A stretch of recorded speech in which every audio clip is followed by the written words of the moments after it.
बुध।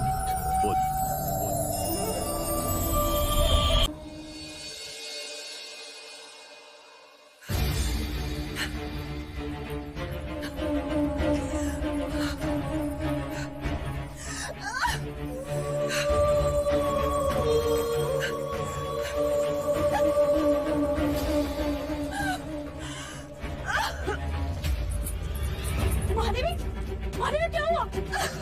महादेवी मैं अभी आपको औषधि देती हूँ।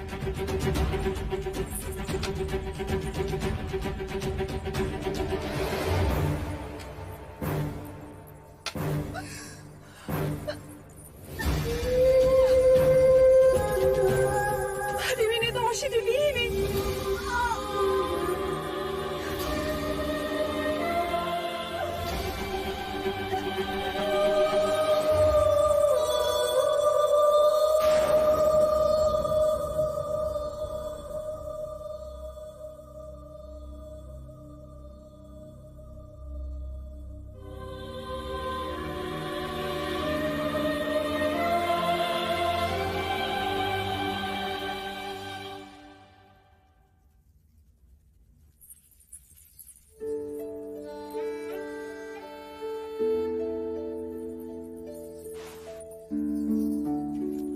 आपके गर्भपात का समाचार सुनकर बहुत पीड़ा पहुंची है मुझे।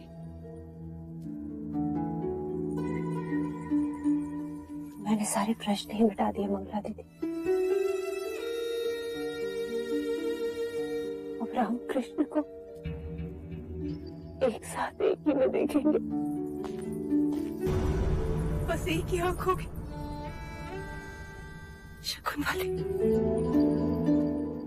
अंजलि रानी, आपने तो उस दिन सहज कह दिया था कि महादेवी का ध्यान अब युवराज सिद्धार्थ पर नहीं होगा। बस तब से कह रही थी कि मंगला दीदी ने मेरी आंखें खोल दी। वैद्य सुसैन ने औषधि दी थी, नहीं ली, और उसी समय उन्होंने संकल्प किया कि जब तक युवराज सिद्धार्थ अपनी शिक्षा पूर्ण नहीं कर लेते, महादेवी की अपनी कोई संतान नहीं होगी।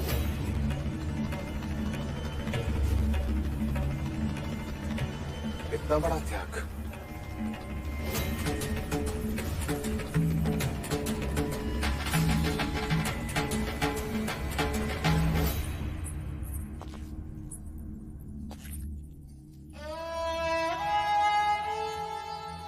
सिद्धार्थ बैरागी ना बने,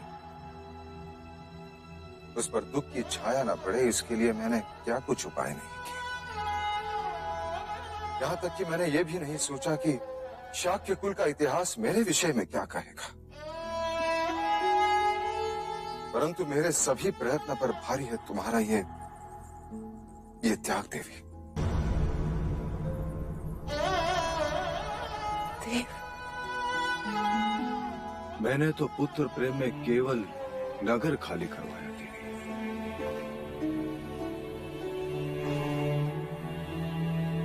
परंतु तुमने युवराज सिद्धार्थ के लिए अपनी कोख खाली कर दी। ये प्रमाणित कर दिया कि संबंध केवल रक्त से नहीं, प्रेम से भी बनते हैं। तुम्हारे जैसे मां का दृष्टांत कदाचित ही आने वाले इतिहास में कोई होगा। तुम्हारी इस भीष्म प्रतिज्ञा पर मैं नतमस्तक हूं देवी।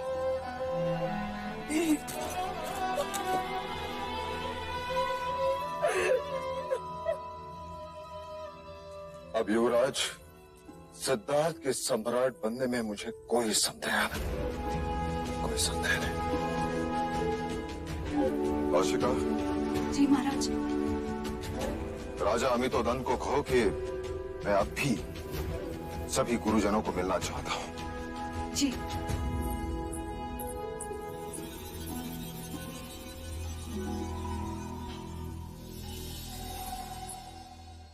गुरुवर्य कौंडिन्य, कैसे चल रहा है शाक्य कुमारों का प्रशिक्षण? उत्तम, अति उत्तम महाराज। कुमार सिद्धार्थ को वेदों की प्रत्येक ऋचा स्पष्ट अर्थ सहित कंठस्थ है। ओम पूर्णमदः पूर्णमिदं पूर्णमुदच्यते पूर्णस्य पूर्णमादाय पूर्णमेवावशिष्यते। ॐ शान्ति शान्ति शान्ति। अप्रतिम। वेदों से संबंधित कुमार सिद्धार्थ के जटिल प्रश्न हमें सावधान रखते हैं महाराज। सत्य प्रत्यक्ष भी होता है, परोक्ष भी। ये विद्या हम नहीं समझे। दो सत्य। क्या तुम इसका उत्तर दे सकते हो सिद्धार्थ? ज्येष्ठा, प्रत्यक्ष सत्य वो होता है जिसका प्रमाण तुम दे सकते हो। अर्थात वर्षा हुई और नदी का जल स्तर बढ़ा। पर परोक्ष सत्य अर्थात वर्षा नहीं हुई फिर भी नदी का जल स्तर बढ़ा। ऐसे कैसे? क्योंकि पहाड़ों में वर्षा हुई और पानी नदी में बह गया और नदी का जल स्तर बढ़ गया। जिस सत्य का हम प्रमाण नहीं दे सकते वो परोक्ष सत्य है। महाराज, अश्व सवारी में भी अति निपुण है युवराज।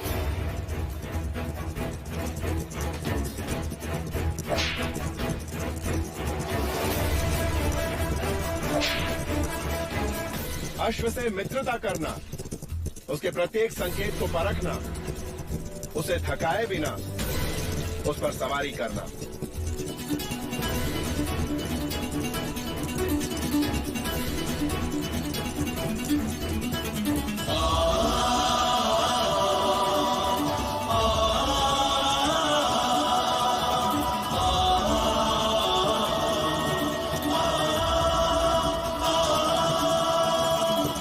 चातुर्य अद्भुत, संगीत ज्ञान अकल्पनीय, नृत्य की भाव भंगिमाओं की भी जानकारी है और शब्दों से ज्यादा आंखों से बात करते हैं युवराज।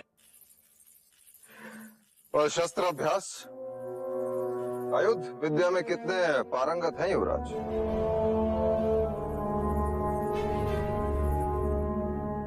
क्या हुआ अनुज? महाराज, युवराज को शस्त्र अच्छे नहीं लगते।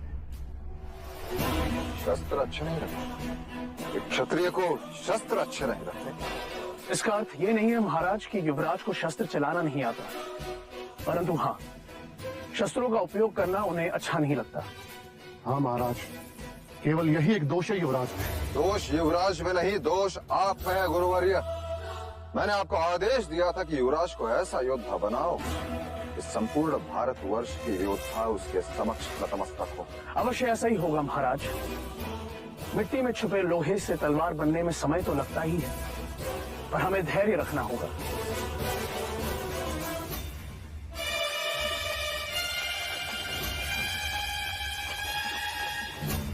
ये आग कैसे लगी? गुरुजी, हम कुटिया बना रहे थे, अचानक देवदत्त भैया ने आके उसमें आग लगा दी। हाँ गुरुजी, उस वक्त चलना कुटिया के भीतर था। देवदत्त, देवदत्त, क्या तुमने ये किया? हाँ, क्यों? आपको पाप से बचाने के लिए। कुटिया बनाते समय अछूत चन्ना ने मदद की थी, इस कारण। केवल इस कारण तुमने कुटिया जला दी? हाँ गुरुजी, अछूत के हाथों बनी कुटिया में आपको कैसे रहने देता? देवदत्त, तुम्हारी गुरु भक्ति से मैं बहुत प्रसन्न हूँ। आज से तुम्हें एक अधिकार देता हूँ, मेरा मल मूत्र तुम उठाओगे।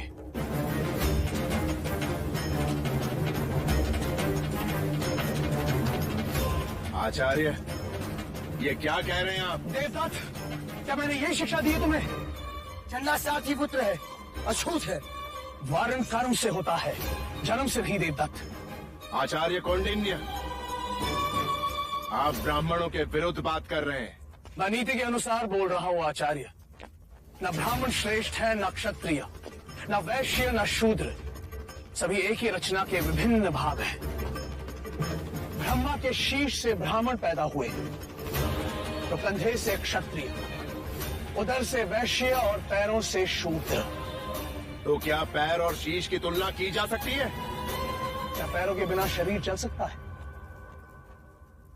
सोचो, अगर यह अछूत मलमूत्र उठाना बंद कर दे तो क्या राज्य में मलिनता ना होगी? सारे ब्राह्मण, सारे क्षत्रिय रोगी हो जाएंगे। देवदत्त, अपने आप को क्षत्रिय कहने से पहले सोचो कि तुम में कितना मैल है। और आचार्य अश्वपाल, क्षमा कीजिए, विद्यार्थी के समक्ष गुरुजनों का विवाद पक्षपात का संकेत है। उनकी श्रद्धा घटती है। सिद्धार्थ कहाँ है? गुरुजी, उस तरफ जाते हुए देखा था मैंने उसे। देवदत्त, ये कुटिया तुमने चलाई है, अब तुम ही इसे बनाओगे।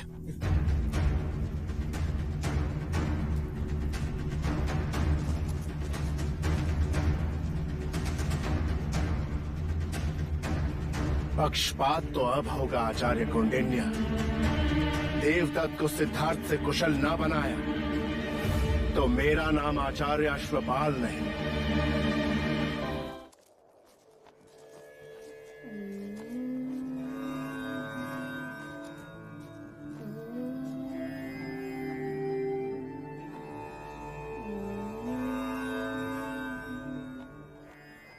सिद्धार्थ, तुम यहाँ क्यों चले आए? आप ही की तो सीख है आचार्य। क्रोध अग्नि स्वरूपा है और ध्यान जल स्वरूपा। क्रोध नष्ट करता है और ध्यान श्रेष्ठता बढ़ाता है।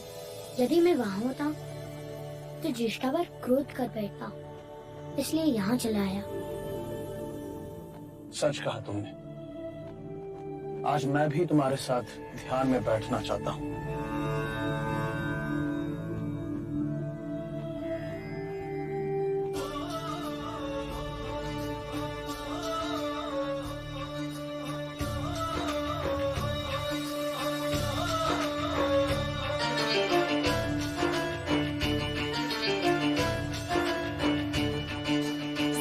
शास्त्र कंठस्थ हुए और जब तब ज्ञान का चलन हुआ।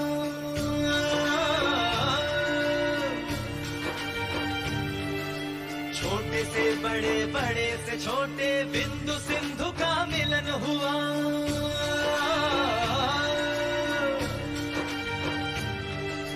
बढ़ने लगी सृष्टि की संपदा, मीन विहत सब मिलने लगे। चारों दिशाएं खिली खिली सी, जीव से जीवन बढ़ने लगे, जीव से जीवन बढ़ने लगे।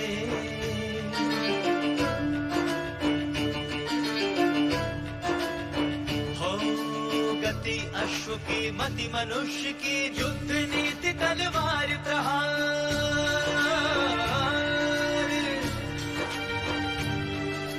वार शब्द का ज्ञान हो गया, बन गए सुख दुख जीत हार।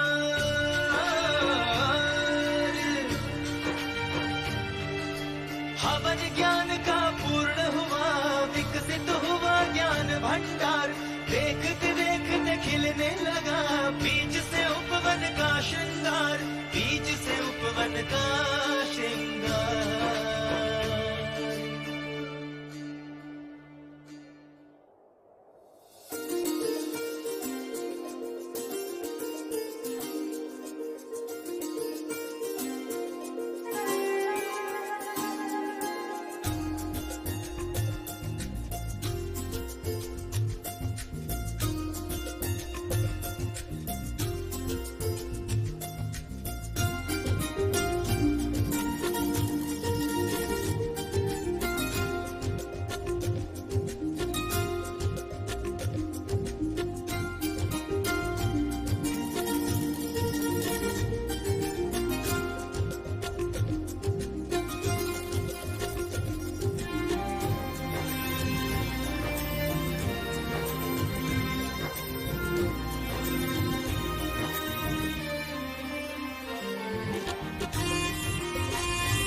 लेने को होगी तो सारा देवता पुष्प से खिल जाएगा। देखो सिद्धार्थ, तुम्हारे दिए हुए बीजों से पूरा वन खिल गया है।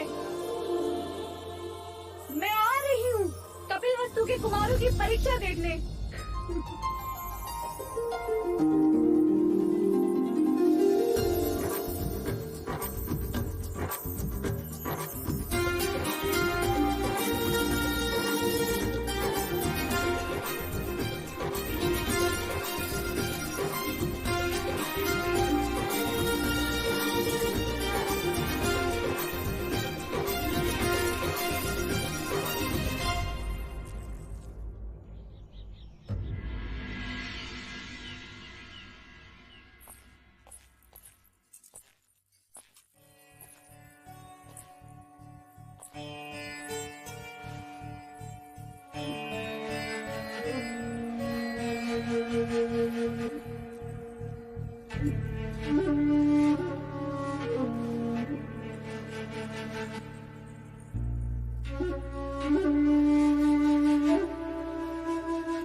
क्या सोच रही?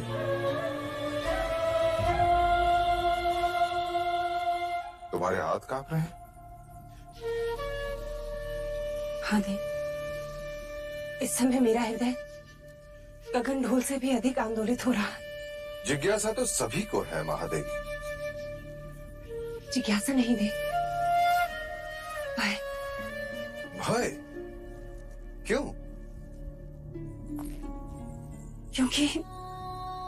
क्योंकि आज सिद्धार्थ के साथ साथ मेरी भी परीक्षा है। केवल तुम्हारी नहीं देवी, मेरी, गुरुजनों की, संपूर्ण शाक्य कुल की परीक्षा है।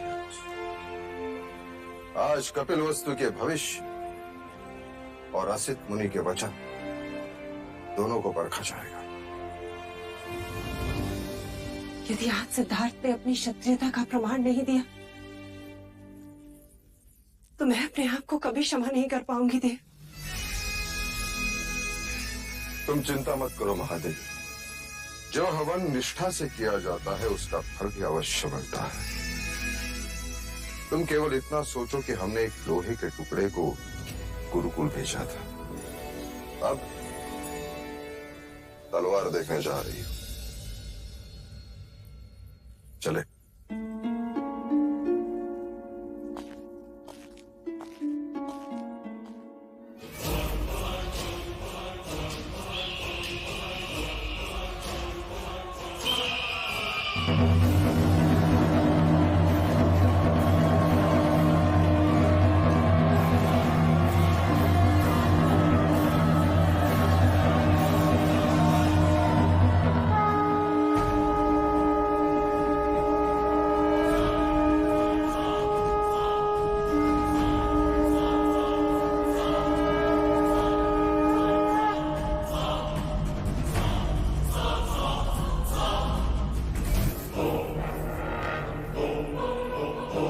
अवसर है राजा देवदत्त, तेरी तलवार पूरी तरह से सिद्धार्थ पर भारी है, समाप्त कर दो उसे। ना रहे बांस, ना बजे बांसुरी।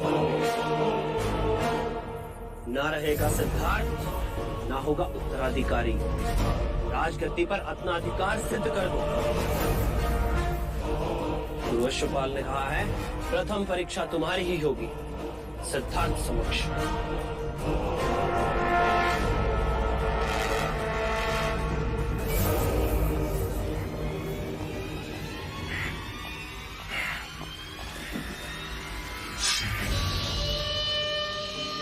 तो ये तलवार सिद्धार्थ के रक्त से भीग कर शांत होगी।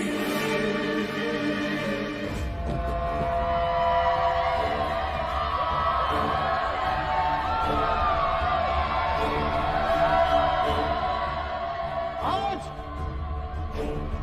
दो की जोड़ियों में प्रतियोगिता होगी। जो श्रेष्ठ होगा वही दूसरे प्रतियोगी के साथ युद्ध करेगा।